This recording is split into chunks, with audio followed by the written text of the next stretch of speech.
She wasn't looking for kindness. Not anymore. Not after being turned away so many times she'd forgotten what it felt like to be seen. But that night, with her children half frozen and her voice stolen by the wind, she raised her fist one last time and knocked on the door of a man who wanted nothing but silence. The wind screamed across the mountain like something alive, angry, ancient, and wild.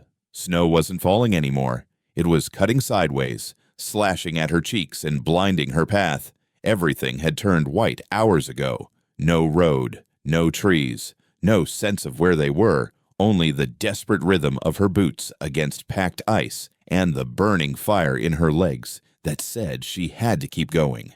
May Whitaker tightened her threadbare shawl around her shoulders.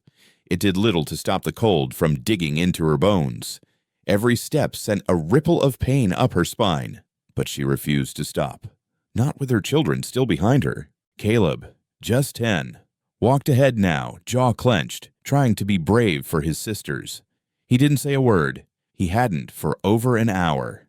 Emma, barely 8, clung to his coat sleeve, her mittens soaked and stiff, her steps slower with every yard. And Jonah, sweet little Jonah, just 5, was nearly asleep on his feet, his small hand gripping the hem of May's skirt as though letting go would mean falling into the storm forever. May whispered encouragement, even though her lips had cracked from cold and her voice had frayed to nothing. She wasn't even sure they could hear her anymore, but she wouldn't stop. Not now. Not after everything. Not after Thomas had taken the last of their savings and ridden off with promises of flour and firewood, and never come back. Not after she realized his errand had been an escape. "You'll figure it out," he'd said, with a smirk and a shrug, before disappearing down the hollow trail. And she had. She'd figured it out the hard way with hunger, frost, and a trail that nearly swallowed them whole. So when she saw the flicker of light through the trees, barely visible behind swaying pine and a curtain of snow, it didn't feel like hope. It felt like a hallucination. Her knees buckled, but she forced herself upright. Just a little more. She rasped, voice cracked and broken. "We're almost there." The cabin was tucked low into the hillside, chimney smoke curling faintly into the white sky. May dragged herself and her children the last few yards and collapsed against the door. Her knuckles were numb, barely able to make a sound. Still, she knocked. Once, twice, 3 times. Nothing. She knocked again. Harder this time. Her voice gave out when she tried to call. Just a scratch in her throat. Nothing that could be heard over the wind. And then a creak. The door opened just enough for light to spill out into the snow. A man stood there. He was tall, broad, backlit by the flicker of a fire behind him. His coat was heavy, dusted with ash and snow, and his face was a map of lines carved by years and solitude. A beard shadowed his mouth, but it was his eyes that struck her tired, cold, but not cruel. He said nothing. Neither did she. Not when 3 frozen children clung to her like roots to earth, their faces hidden behind scarves in fear. The man's jaw tensed. His hand fell from the doorframe. He stepped aside. "Get in." May didn't ask. She didn't even say thank you. She scooped up Jonah and pushed the others gently through the doorway, the scent of pine and smoke hitting them like a dream.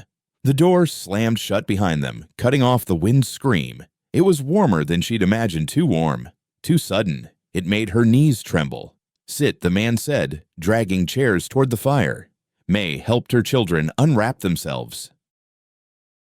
Their coats crackled with frost as she peeled them off, revealing blue fingers and trembling lips.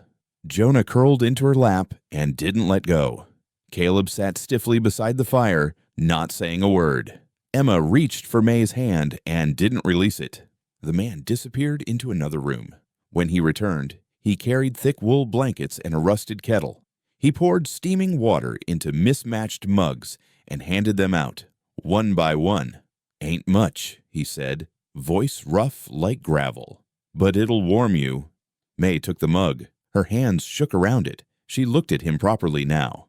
He moved like a man who hadn't shared space with anyone in a long time, not out of cruelty, but because he'd forgotten how. "Thank you," she managed. He only grunted. The fire cracked. Snow tapped against the window like fingers that couldn't find their way in. May looked down at her children alive. For now, and for the first time in weeks, she let herself feel something close to relief. They'd made it through the storm, but something told her the hardest part was still ahead. The silence inside the cabin wasn't empty. It pressed in like the cold had, just in a different shape. No words, just crackling firewood and shallow breathing. May kept her eyes on the flames, afraid that if she looked away, this fragile warmth would vanish like a dream she wasn't supposed to have. The man moved without ceremony, pulling another log from the basket and feeding the hearth. His movements were precise, practiced like someone who had done this every night for years, and never once for anyone else. Emma leaned against May's shoulder, finally exhaling a long, rattled breath. Caleb sat rigid on the edge of his chair, watching the stranger with wary, unblinking eyes. Little Jonah had already drifted off in May's arms, cheeks pinking with returning heat. She held them close, feeling the numbness in her limbs melt into a slow-burning ache. Pain meant circulation. Pain meant they were still alive. The man returned from what must have been the kitchen with another blanket and an old tin kettle. He refilled the mug silently. "Name's May," she said softly, her voice still ragged. "Whitaker. That's Caleb, Emma, and Jonah." The man didn't reply right away. He set the kettle down with a heavy clink. "I ain't used to company," he said at last. May smiled faintly, though it didn't reach her eyes. "We're not much for visiting." He gave a single nod, almost imperceptible, then walked to a shelf in the corner, rearranging tools that didn't need rearranging.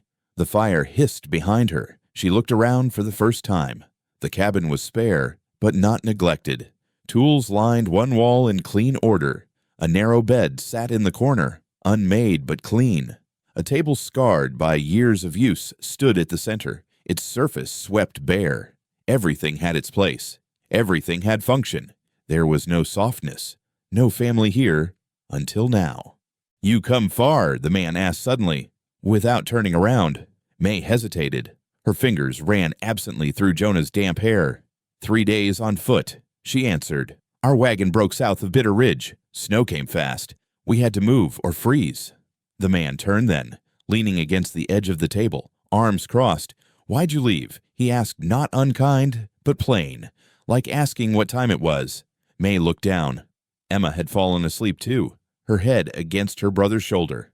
"My husband left," she said. The words caught at her throat. "Took our supplies. Said he was going for help. He never came back." The man's face didn't change, but something in his posture softened barely. He nodded once. "Storm's worse up north. You were lucky to find this place." May gave a dry laugh. "Lucky's not a word I've used in a while." The man walked to the fireplace again and poked at the embers. Sparks leapt, scattering briefly into the shadows. "You can stay the night," he said. Till the wind dies down. May's hand tightened around Jonah instinctively. "Thank you." He didn't answer, just pulled a spare quilt from a trunk and placed it near the fire. As he turned to leave, she asked, "What's your name?" He paused at the threshold of the hallway, one hand resting on the doorframe. "Elias," he said quietly. "Elias Granger." Then he disappeared into the dark. Morning came slowly, hidden behind a sky thick with cloud. The storm hadn't passed. It had merely curled itself around the cabin like a patient predator, waiting. May stirred first. Her back ached from the wooden floor.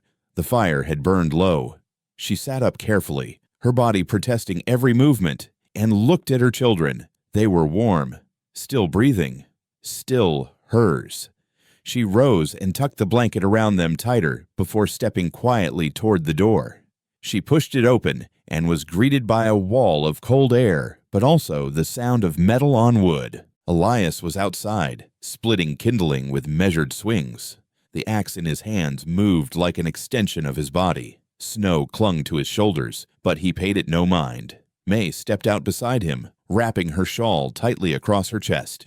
"You don't have to do all that for us," she said. Elias didn't stop. "Not doing it for you," he replied. "Stove needs feeding. Stove don't care who's cold." May almost smiled. It was the closest thing to humor she had heard in days. Still, She bent to pick up the logs he'd split. "You could have stayed inside," Elias murmured. "I've been sitting too long," she answered. "Feels good to move again." He looked at her, then just a brief glance, and gave a silent nod. Together, they worked without speaking, and in the quiet rhythm of labor, axe, breath, wood, snow, something passed between them that needed no words. Not yet, but it was there, waiting.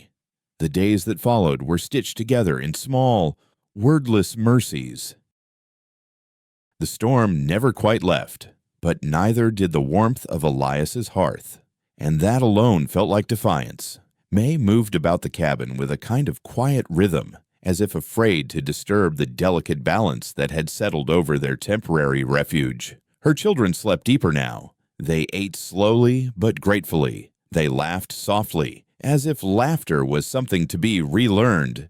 Each day, Elias rose early and tended to the woodpile, the stove, the animals in the small barn out back. He never asked for help, but he never said no to it either. And Caleb noticed.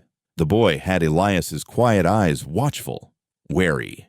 On the third morning, after May had stirred a pot of thin porridge and shared it in mismatched bowls, Caleb stepped out onto the porch without being asked. He stood beside Elias as the man shoveled snow from the steps. "Can I help?" he asked. Elias didn't look at him right away, but after a beat, he handed Caleb the shovel. "Start from the top," he said. "Don't fight the drift, cut under it." Caleb nodded. He moved like a child trying to prove something, and Elias led him. Inside, Emma had found comfort in small rituals. She helped her mother wash clothes in the old basin, folded them with fingers too small for the task but determined anyway. She was the one who hummed now quiet tunes with no melody, just breath and instinct. Jonah never left Elias's shadow. The boy followed him from room to room, from the front porch to the barn and back again, asking a river of questions with no end in sight. "What's that knife for? Why do cows have square noses? Can you make fire with just your hands?" Elias, to his quiet credit, answered every single one. "No, that's for wood, 'cause that's just how they're made." "No, but flint and steel comes close." Jonah listened like he was collecting secrets. And Elias, he listened back, perhaps for the first time in years. May watched all of it unfold from the stove, the corner, the shadows. It was strange, this slowness. It wasn't safety, not yet, but it was a shape she remembered from before things broke. The cabin didn't feel like a stranger's anymore. It smelled of smoke and boiled oats, of damp wool drying by the hearth. Elias had even carved small hooks along the wall for the children's coats, rough, unfinished, but unmistakably thoughtful. One evening, as the wind howled outside but the fire burned steady within, May caught Elias sitting near the hearth with a small block of wood in hand. He was whittling, blade gliding in gentle, sure movements. She stepped closer. "What is it?" she asked. He didn't look up. "Bird, I think. Haven't decided yet." May tilted her head. "You carve well." Elias gave a half shrug. "Just something to do when the wind won't stop talking." She smiled faintly and knelt to stir the stew. Outside, the storm had softened to a whisper. The windows no longer shook with every gust. Inside, the children were curled near the fire, their breathing slow and deep. Elias glanced over at them, then at May. "You planning to move on once it clears?" he asked. May paused. The ladle hung in midair. "I thought I would," she admitted. "Had family out west, or thought I did." Letter stopped before winter. Elias didn't press.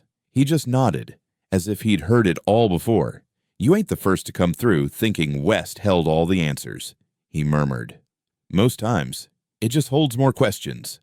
May met his eyes, and for a moment, they saw each other clearly, not as strangers, but as two people the world had nearly forgotten. That night, after the stew was eaten and the children tucked into quilts, May sat across from Elias at the old wooden table. They didn't talk. They didn't need to. Outside, the wind muttered against the logs, but inside, the silence had changed. It wasn't fear anymore. It was something slower, more forgiving. The sound of time healing what it could. Elias sharpened his knife, but his eyes kept drifting to May's hands as she folded scraps of fabric into makeshift mittens. She didn't miss the glances. "They're happy here," she said quietly. Elias nodded once. "They should be," he replied. She hesitated. "But are you?" Elias stopped moving. He set the blade down gently, then looked up. For a long time, he said, voice low, "I thought quiet was peace, but now I'm not so sure." May blinked. "Sometimes," he continued, "quiet's just empty." She didn't answer right away. Her hands stilled on the fabric. "I never meant to stay this long," she whispered. Elias gave a flicker of a smile. "I never meant to want you to." The fire popped between them. Shadows danced along the walls like old ghosts finally warming their bones. And something that had been frozen for a long, long time began to thaw. The snow had thinned into a soft hush, no longer a storm, but a whisper that lingered in the eaves like a warning. Spring was still a rumor in the air. Nothing yet had bloomed, but the ache of winter had loosened its grip. May stood by the doorway, drying her hands on her skirt as she watched Caleb and Elias mend a broken rail along the fence. Caleb worked fast, eager to impress, while Elias slowed him down with gentle instruction. Every once in a while, the man nodded, and Caleb straightened, proud, but trying not to show it. Behind her, Emma sat near the hearth, weaving yarn into a crooked braid for her doll. Jonah chased sunlight patches across the floor with a carved wooden fox clutched in his hand, Elias's latest gift. It felt real, not perfect, not finished, but real. And that's exactly when it came. The sound, not wind, not birds. Hoofbeats, measured, confident. 4 of them. Elias heard it first. He straightened and shielded his eyes against the sun, narrowing them toward the trail that cut through the distant pine. May stepped outside just as the first rider crested the ridge, tall, lean, wearing a black wool coat too fine for this part of the world. Another followed, then another. 3 men on horseback, moving like they belonged everywhere, even where they didn't. May's blood turned to ice. The first rider removed his hat, revealing slicked back hair and a smile that wasn't a smile at all. Familiar in the worst way. Thomas. Elias didn't speak, but his jaw tightened. May clutched the doorframe. The man dismounted slowly, boots crunching into soft mud with calculated ease. His coat flared like some kind of statement of power, of ownership. "Well now," Thomas drawled, voice smooth as river rock. "Didn't think I'd find you this far north." May, she didn't answer. Instead, she stepped forward, automatically placing herself between Thomas and her children, who had now appeared behind her in the doorway, frozen in place. "What are you doing here?" she asked, voice thin but steady. Thomas offered a chuckle that didn't reach his eyes. "Is that any way to greet your husband? You stopped being that when you left us in Bitter Ridge to die," she snapped. His expression tightened for a breath before smoothing over again, like oil over a burn. "Let's not get dramatic," he said. "I've had time to think, to reflect. It's clear now you and the kids need structure, a man's hand to guide things." Elias moved then. He stepped forward, placing himself squarely between Thomas and the cabin, arms loose but ready. "This ain't your place," Elias said flatly. Thomas cocked his head, amused. "And you are the man who didn't leave them in a snowstorm." The smile fell from Thomas's lips, and for a moment, the mask slipped. His gaze flicked to the children, to May, and then back to Elias. "I've already spoken to the sheriff in Flint Hollow," he said. "Paperwork's in motion. I'm their father by blood and by law." May's stomach turned at that word law. It had never protected her before. Thomas saw the fear flicker across her face and pressed in like a wolf catching scent. "I'll be back tomorrow," he said, casual as if discussing the weather. "You can have tonight. Say your goodbyes. But make no mistake, they're coming with me." He turned and mounted his horse with theatrical grace. "Court orders don't favor women who run," he added over his shoulder. Then he and his men rode off, the sound of hooves tearing into what was left of peace. That night, the cabin was a tomb of quiet dread. Caleb sat near the fire, fists clenched, trying not to show fear. Emma clung to May like she had when she was younger, when nightmares still lived under beds. Jonah didn't understand everything, but he cried anyway, curled against his sister's lap, too small to know why he felt so cold inside. May paced. Her fingers were raw from wringing. Her thoughts were louder than the wind that once ruled outside. "He has the law," she whispered, more to herself than anyone. "He has money. I can't fight that. I can't win." Elias was sitting at the table, staring into the fire, his face unreadable, but his voice when he finally spoke was sure and steady. "You don't have to fight it alone." May stopped moving. Her breath caught. "What do you mean?" she asked, her voice already trembling. Elias stood, not rushed, not dramatic, just deliberate, grounded, certain.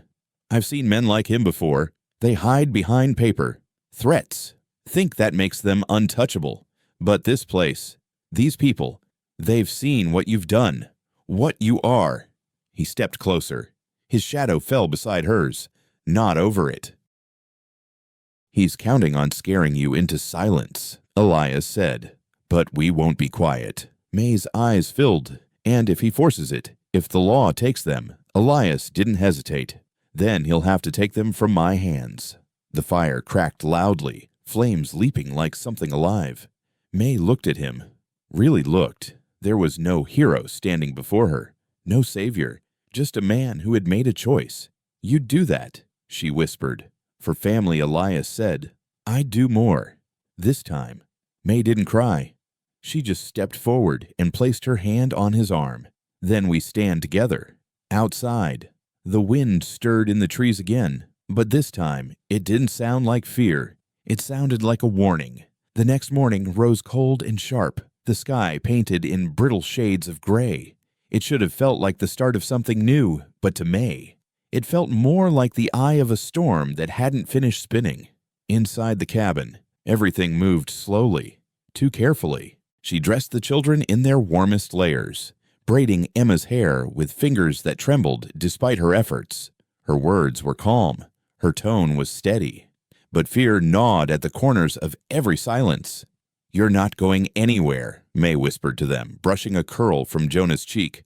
"No matter what that man says." Outside, Elias was already awake. He'd been awake most of the night. By the time dawn cracked open the sky, he had reinforced the cabin's door with crossbeams from the woodshed, checked and cleaned his rifle, and chopped enough wood to outlast whatever storm might arrive, weather or otherwise. He wasn't preparing for war, but he wasn't preparing to surrender either. By midday, the sound of hooves returned. Not 3 this time. 4. Maybe more. May's heart sank as she peered through the window. Thomas had brought company. He led the procession like a man arriving to collect what was rightfully his. Behind him rode 2 strangers in plain coats and blank stares. But the last man made May's blood chill. Sheriff Landon Tate, a man whose loyalty, everyone knew, followed whichever pocket jingled the loudest. Elias stood on the porch when they arrived, arms crossed, jaw set. Behind him, May stepped into the doorway. Her children clustered around her like fledglings under wing. "May," Thomas called, voice smooth and public. "I'm here. Like I said, time to bring my children home." May didn't flinch. She stepped out fully, her back straight and spine taut like drawn string. "They are home," she said, voice clearer than she expected. Thomas's smile thinned. "Let's not make this harder than it needs to be." He nodded toward the sheriff, who produced a yellowed piece of paper from his coat. "Court order," the sheriff read dully. "May Whitaker, you are hereby ordered to relinquish custody of Caleb, Emma, and Jonah to their father, Thomas Whitaker. Immediate compliance is required." The air turned solid with tension. That's when Elias spoke. "That's enough." The voice was low but steel-lined. Every eye turned to him. He stepped down from the porch, placing himself squarely between the sheriff, Thomas, and the cabin.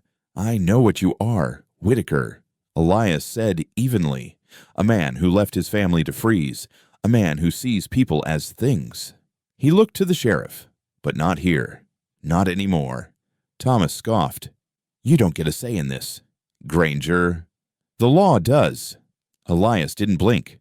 The law may not care who you are, but this town does. At first, silence. Then footsteps. Dozens.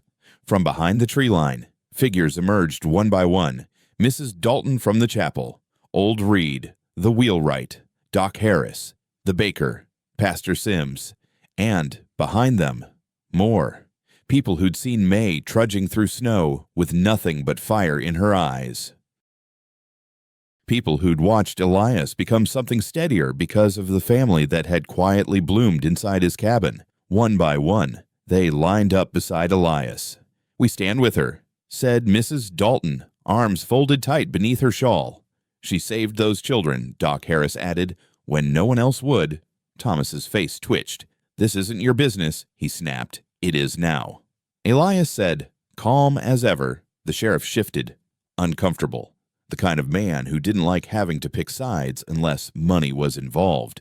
This order's only as strong as the people willing to enforce it, Elias said, and I don't see anyone here willing. Thomas looked around the wall of people, the firm eyes, the steady silence. He'd ridden in like a king. Now, he stood alone. You think this is over, he hissed, stepping toward Elias. I think you already lost, Elias replied. Thomas's breath came fast now, fury bubbling beneath his skin. He snatched the order from the sheriff's hand and turned back to his horse. This isn't the end, he spat. Elias didn't move. No, it's the beginning. And this time, when Thomas rode away, he didn't look back. That evening, the town folk lingered. They didn't throw hats or cheer. They didn't need to. They'd shown up. That was enough. Inside the cabin, the silence was different now. Not the kind that came from dread, but the kind that followed after a held breath was finally released. May stood by the window, watching the last riders disappear over the ridge. Her hands trembled, but this time, it wasn't fear. It was release. Behind her, Elias approached slowly. He'll come back, she said softly. Maybe, Elias admitted, but so will we. Every day, as long as it takes. She turned then, really turned. And for the first time, she didn't just see the man who'd opened his door. She saw the one who'd stood when it mattered. You didn't have to stand up for us, she whispered. Elias didn't answer with words. He stepped closer, lifted a hand, and rested it gently on her back. I did, he said quietly, because you're not alone anymore. The wind outside fell silent. Inside, the fire glowed gold across their faces. The children slept without clutching tight, and the man who had once chosen solitude no longer stood in it. The days after the standoff passed like the first quiet hours after a fever breaks. Nothing had changed on the surface. The snow still creaked underfoot. The wind still wandered through the trees. The cabin still looked like it had for years leaned slightly to the left, patched in places with care and whatever Elias had on hand. But inside, something had shifted. The tension that once lived in every silence had faded. In its place grew something softer, familiar glances, easier breaths, the sound of a child's laughter returning like a song forgotten too long. Elias noticed it first in the mornings. May hummed now while stirring the fire. The children bickered in the way siblings do when they know the world won't collapse around them. Jonah had taken to dragging his blanket out to the main room and curling up beside Elias's chair without being asked. Caleb chopped wood with less need for approval, more for contribution. Emma danced barefoot across the cabin floor, her braid bouncing with each step. It looked like life. It felt like belonging. And yet Elias had never said the words. Not out loud, not even to himself. That changed the night he found May standing by the hearth, dusting flour from her hands after baking. The children had gone to bed early, worn out from chasing one another through half-melted trails in the woods.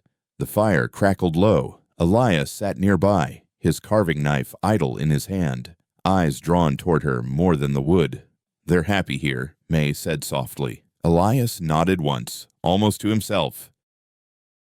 They should be. But are you? She asked, her voice gentler now. He paused. set the blade down on the table.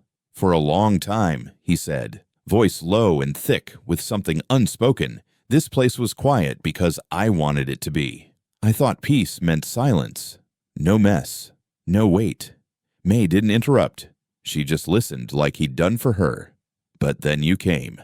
He continued, eyes drifting toward the bedroom door where faint whispers still passed between the children, and I realized quiet isn't always peace. Sometimes it's just empty. May's eyes shimmered, not with tears, but with recognition. She stepped closer, slow but sure, and sat across from him at the table. I never meant to stay this long, she said after a moment. It was supposed to be a place to catch our breath, just a night or two. A roof, not a root. Elias gave a small, crooked smile. I never meant to want you to. The words landed soft but carried weight. May looked down at the scarred table between them, then reached out, her fingers brushing his. We don't have much, she whispered. Elias turned his hand over, lacing his fingers with hers. But we've got enough. The silence that followed wasn't awkward. It was full. The next morning, just after dawn, Elias sat on the porch with his coffee, watching the world hold its breath between seasons. Snow melted in ribbons along the tree line. Birds called cautiously. The air smelled faintly of wet bark and possibility. He didn't hear the footsteps until they were beside him. Caleb stood there, arms crossed, not in defiance but in thought. Elias looked at him, lifted a brow. Something on your mind? The boy nodded, then shook his head, then finally said, Is it okay if we call this home now? Elias blinked. His throat tightened unexpectedly. He set the mug down and nodded slowly. Yeah, Caleb. It's home now. The boy's shoulders relaxed, but he didn't leave. He looked at the door, then back at Elias. Is it okay if I call you something else, too? Elias's breath caught. He didn't speak. He just waited. Caleb hesitated, then stepped forward slightly, voice small and steady. Can I call you Pa? It wasn't a question filled with fear. It was a bridge, the kind that only a child who had seen too much builds with trembling hands. Elias stood slowly. He didn't say a word. He just pulled the boy into a hug, firm, full, and safe. Caleb didn't resist. He clung tightly, like something inside him had been holding that word back for far too long. May stood in the doorway, unnoticed. She watched with a hand over her heart and a stillness in her soul she hadn't known she was missing. She didn't speak. She didn't need to. The word had already been said. That night, the cabin glowed warmer than it ever had. No fire could explain it. No oil lamp could claim it. It was the kind of warmth that came from walls holding more than just bodies, from a roof sheltering more than just weather. Later, when the children were asleep and the fire had curled into embers, May sat beside Elias on the edge of the bedrolls. He turned to her, brushing a lock of hair behind her ear. You asked if this was home. He said. May nodded. It is. He whispered. Because you're in it. She closed her eyes and leaned into his shoulder. For once, she didn't wonder what tomorrow would bring. For once, tonight was enough. The first true sign of spring wasn't the melting snow. It was laughter. Not cautious, not hidden, but full-bodied and sudden. Bursting from May's lips as Jonah ran across the yard, blowing his carved whistle so loudly it made the chickens flap their wings and Elias drop a hammer mid-nail. She'd clutched her stomach, wiping tears from her eyes, and collapsed onto the porch steps. It was the kind of laughter that didn't just echo, it healed. Elias had stood there dumbfounded, the hammer still in his hand, watching her like a man seeing light through a crack in his own stone walls. I forgot I could laugh like that, May admitted later, cheeks flushed pink with joy and wind. Elias didn't respond with words. He just looked at her the way he always did when she wasn't watching, like she was something worth remembering. By April, the snow had surrendered completely. Rivulets ran through the woods behind the cabin, whispering to one another in tiny silver threads. Buds swelled on bare branches. Patches of green peeked out along the edge of the clearing like they'd been holding their breath all winter. Life was returning slow, certain, and quiet. Inside the cabin, that life had taken root. Caleb no longer waited to be asked. He rose early, tied his boots without fuss, and followed Elias to the barn each morning. He learned to sand wood, mend fence rails, even oil the tools without being told. Elias taught him how to listen for weakness in a board, how to split kindling with 1 strike instead of 3. The boy listened like he'd been waiting his whole life for someone to teach him something worth holding. Emma had turned the corner of the cabin into a little nook, stacking found stones, sticks, and pressed wildflowers like a tiny altar to the earth waking up. She helped May with cooking, sewing, sweeping, but mostly she followed her mother with wide, wondering eyes soaking in every movement, every word, like memorizing what home looked like. And Jonah. Jonah was everywhere. He trailed Elias into the woods one afternoon and came back with a bundle of pine cones and a pine-whittled bird in his pocket. Another day. He sat for an hour watching a butterfly struggle out of its cocoon. He didn't speak the whole time, not until it flew. Some things just need time, he'd said solemnly. No one argued. One afternoon, Elias returned from the woods with sawdust in his beard and a glint in his eyes. He walked to May, who was hanging linens in the sun, and handed her a bundle wrapped in flannel. Inside was a wooden box, hand-carved with a vine pattern around the edges. The lid creaked when she opened it.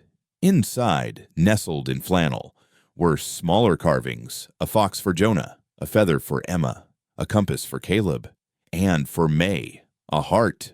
Not a perfect one, not the kind stamped into candy or etched on tree trunks. This one was rough, real, splintered slightly at the edge, but whole. Her breath caught. She looked up at Elias, but he was already walking away, muttering something about checking the roof. She didn't stop him. She just smiled.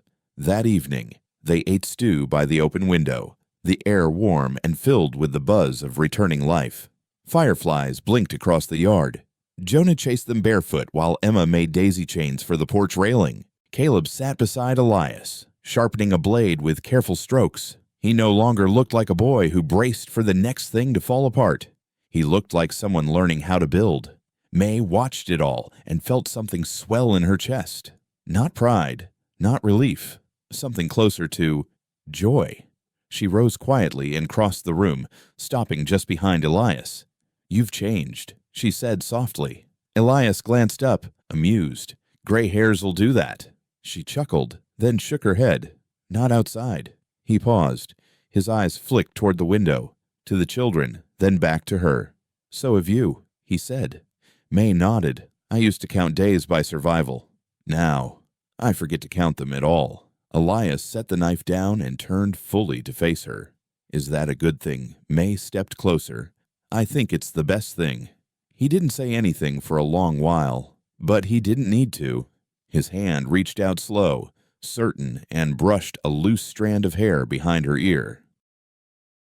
They stood like that, in the hush of twilight, with the fireflies blinking and the stew simmering and the children laughing just outside. No promises, no declarations, just two people whose wounds had stopped bleeding long enough to let something grow. Later that night, after the children had fallen asleep in a pile of blankets and sun-warmed skin, May stepped out onto the porch where Elias sat whittling under the stars. She didn't speak. She just handed him a folded piece of cloth. Inside was a small square of embroidery, crooked, uneven stitches forming 3 words. "This is home." Elias looked up, eyes shining. He folded the cloth slowly, almost reverently, and placed it in his pocket. Then he reached for her hand, not because he needed to, because he wanted to, and May understood not every hand held in life means love, but some are chosen. Spring had taken hold of the valley, like a promise finally kept. The creek behind the cabin sang louder each day. Tiny flowers dotted the hillside like confetti from some quiet celebration. The trees, once skeletons of themselves, now stood full with green branches outstretched, reaching like they remembered how. Inside the cabin, life pulsed in quiet rhythms, the scent of bread rising, the scrape of a chair against wood, the soft murmur of bedtime stories told with feet tucked under blankets that no longer smelled like survival, but like safety. Then, one morning, a sound returned that had once made May freeze. Hoofbeats. Slow. Measured. Familiar. She didn't run to the door. She didn't reach for her children. She just turned to Elias, who was already standing, his shoulders calm, hands loose at his sides. When the rider crested the hill, they both knew. Thomas. But this time, he came alone. No deputies, no court orders. Just a man hollowed out by his own doing. Slumped in a saddle too fine for the road he'd taken, he dismounted like someone unsure of his footing. Elias didn't speak. He stood firm. The cabin door opened behind him. May appeared in the doorway. Her children stood beside her, taller somehow, straighter. This time, they didn't hide. Thomas cleared his throat. "I came for them," he said, but the words barely held weight now, like he didn't believe them himself. Elias raised an eyebrow. "Last time I checked, the court made that decision for you." Thomas sneered faintly. "Courts change. So do people," Elias replied, voice steady. Thomas's eyes flicked to May. There was no anger left in them, only loss. Regret, maybe, or the sharp ache of realizing what you abandoned had grown roots without you. "What is this?" he spat. "More bitter than brave. You playing house now, raising my kids like they're yours." May stepped forward then, voice cutting through him cleanly. "They were never yours, Thomas. Not in the way that matters. You left them cold. Elias carried them into warmth. That's the only truth that counts now." Thomas opened his mouth, but no words came. Elias's voice was softer now, but stronger than ever. Blood doesn't tuck a child in at night. It doesn't fix broken toys or teach a boy how to split kindling without wasting strength. It doesn't teach a girl to read or a little one how to feel safe enough to laugh again. Behind them, Caleb's voice rang out clear and certain. "You're not our father." Emma stepped forward beside him, chin high. Elias is... Even Jonah, shy and still half hidden behind his sister's skirt, nodded. Thomas stood there, nothing left to say, nothing left to take. He looked at May one last time, but she didn't flinch. And that's when he understood. They were already gone. Without another word, he turned, mounted his horse, and rode away. This time, he didn't look back, and none of them watched him disappear, because they were too busy living. That evening, the cabin glowed golden with candlelight.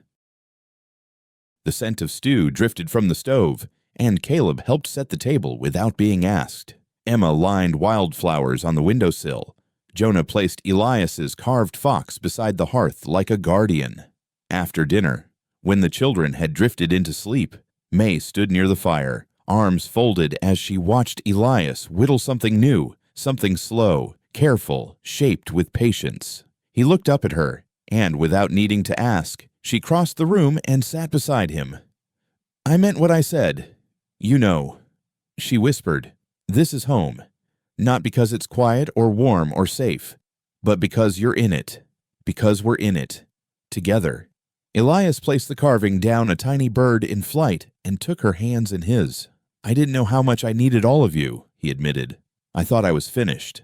Thought I'd had all the love I was ever going to get." She smiled through soft tears. "Turns out, love doesn't run out."